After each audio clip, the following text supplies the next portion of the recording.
Most people think finding a good used engine is just luck. It's not. It's knowing which engines were overbuilt from the factory and which ones were designed to die the moment the warranty ran out. Mitsubishi built some quietly overbuilt ones, and nobody talks about them because they're not the Evo, they're not the DSMs, and they don't have a YouTube fan base behind them. But that's exactly why they're worth knowing about. I'm talking about engines that show up cheap at junkyards, run forever when you treat them right, and make mechanics quietly nod when they see what you've got under the hood. Today we're going through 3 of them. 3 engines you can find, afford, and trust, and by the end of this video, you'll know exactly what to grab and what to walk away from. Let's get into it. Before we jump into the engines themselves, I want to quickly explain something, because once you understand this, everything else is going to make a lot more sense. Why are some engines cheap? It's not always because they're bad. Actually, a lot of times it's the opposite. Think about it this way. When a car company makes millions and millions of the same car, like a basic commuter car that regular families buy to get to work, they put the same engine in all of those cars. Millions of them, all over the world. Now, what happens when those cars get old? The body rusts. Maybe someone backs into a wall. The paint fades. The car gets totaled in a fender bender that barely touches the engine. And the car gets sent to a junkyard. But the engine? The engine still works. It still has life left in it. And now there are millions of those same engines sitting in junkyards all over the place, and nobody's fighting over them. That's supply and demand in the simplest possible form. High supply, low demand, low price. Add to that the fact that some of these engines have no appeal in the performance world, no one's trying to turbocharge them or race them, and the price drops even further. Performance guys aren't competing with regular buyers for these things. That's the sweet spot we're looking at today. High supply, low performance demand, very reasonable price, and quietly, very good reliability. All right, now let's get into the actual engines. One 4G15 and the 4G18. And I'm putting these two together because they're basically brothers from the same family. Same design philosophy, slightly different sizes, but you'll find them in very similar cars. We're talking about early 2000s Lancers, early Mirages, basic, no-fuss economy cars that Mitsubishi was pumping out for the mass market. Now, if you go and look for one of these engines at a junkyard or online, you're probably going to find it somewhere between $400 and $800.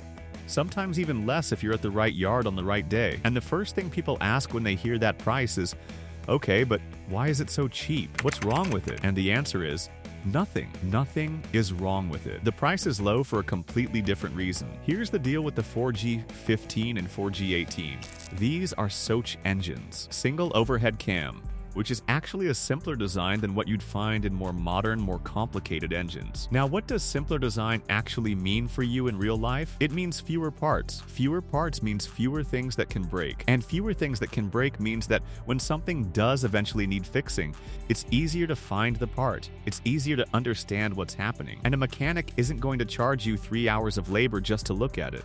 These engines were designed to be straightforward. Mitsubishi built them for normal people who needed transportation. Not racers, not gearheads, just regular commuters who wanted to go from point A to point B without headaches. And they did their job incredibly well for many, many years. So why are they so cheap now? Simple. These cars are old. A lot of them have been retired.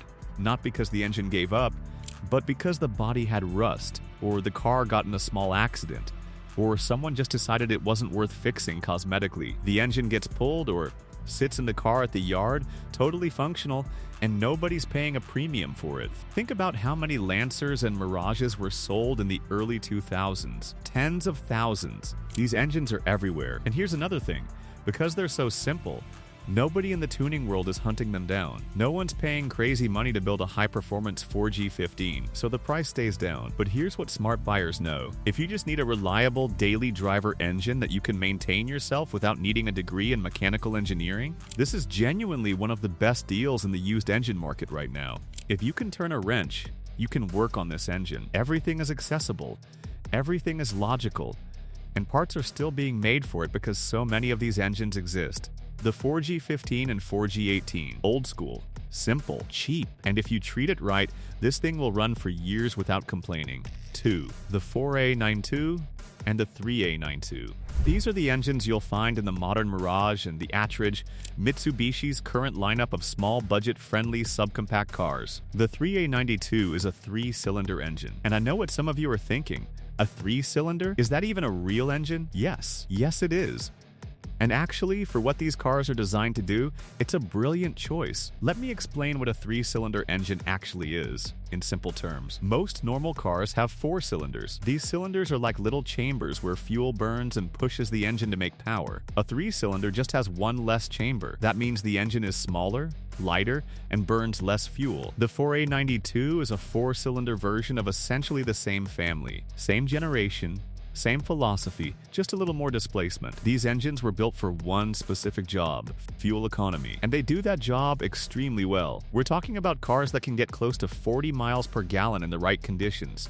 That's genuinely impressive for a basic commuter car with no hybrid system and no fancy technology. So, why are these engines cheap? This one comes down to demand, or more specifically, the lack of demand. If you're a performance enthusiast, someone who wants to tune their car, put a turbo on it, run it at a track day, you're not looking at a 3-cylinder Mirage engine. There's basically no aftermarket for it. Nobody's building race cars with a 3A92, so the performance crowd completely ignores it. And because the performance crowd ignores it, the price stays low. You can find these engines in the $600 to $900 range, which, for a modern engine that's still in production in some form, that's a genuinely good deal. And here's the thing most people miss. Because these engines are from modern cars, parts are still very easy to find. Dealers still stock them. Online stores still carry everything you need. You're not hunting through catalogs trying to find a part that hasn't been made since 2003. So you get the best of both worlds. The low price of something nobody wants in the performance community,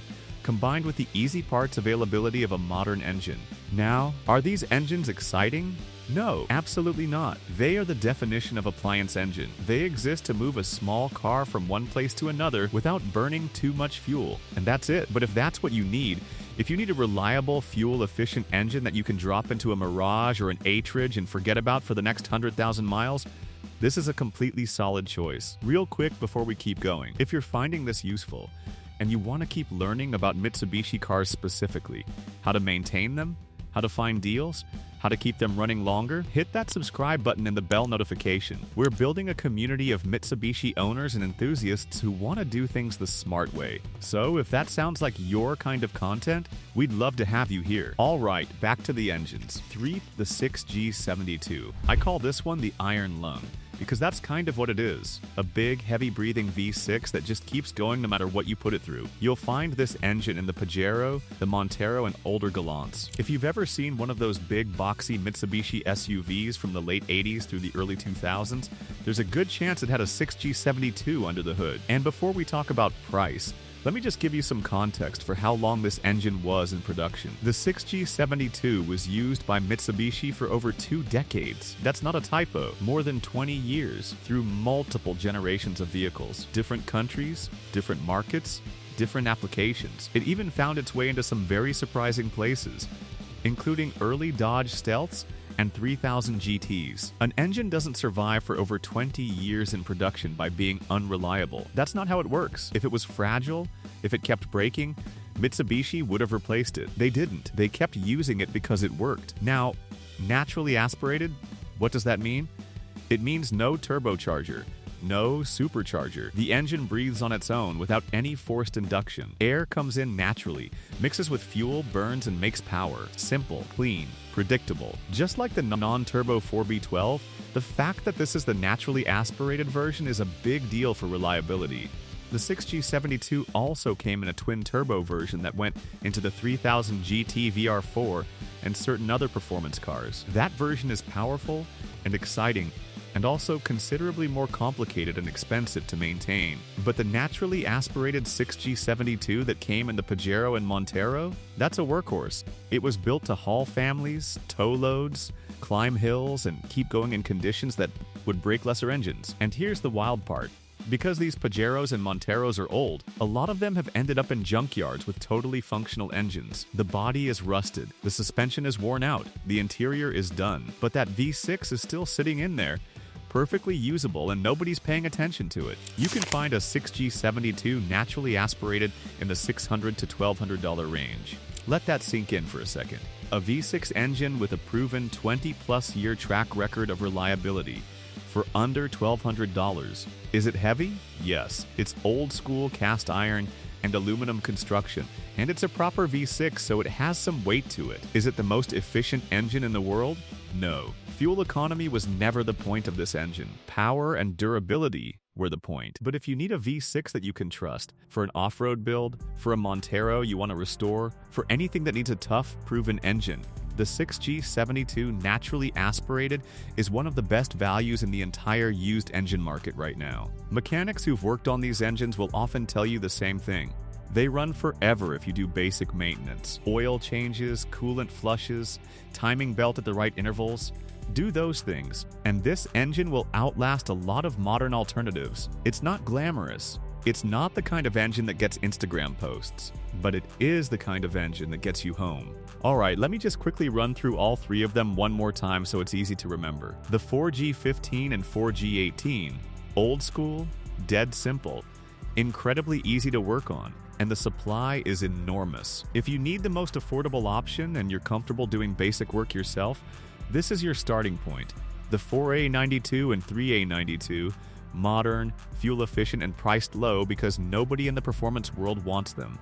But for a daily commuter replacement, these are genuinely solid engines with great parts availability. And the 6G72 naturally aspirated, the big one, the veteran. 20+ years of production history, bulletproof reputation, available in huge numbers from old SUVs and sedans, and still going for surprisingly reasonable money. 3 different engines, 3 different situations, but all of them sharing the same core advantage. They're cheap because of how many were made and how little demand there is from the performance crowd, not because they're bad. The thing I always come back to when talking about engines like these is that most people overcomplicate the used engine buying process.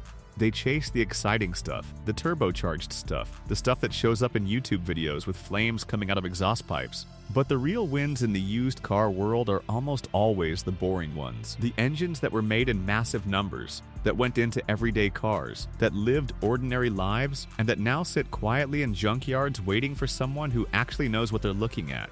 Mitsubishi has built some genuinely excellent, genuinely tough engines over the years, and a good number of them are sitting at really reasonable prices right now simply because the mainstream car market doesn't pay attention to them. If you're in the market for a replacement engine, or you're building a budget project, or you just want to understand your Mitsubishi a little better, start with these 3. Do your research on your specific vehicle, check the mileage, ask questions at your local yard, and don't be afraid of a used engine just because it's affordable. Affordable doesn't mean bad. Sometimes it just means smart. Thanks for watching, everyone. We'll catch you in the next one.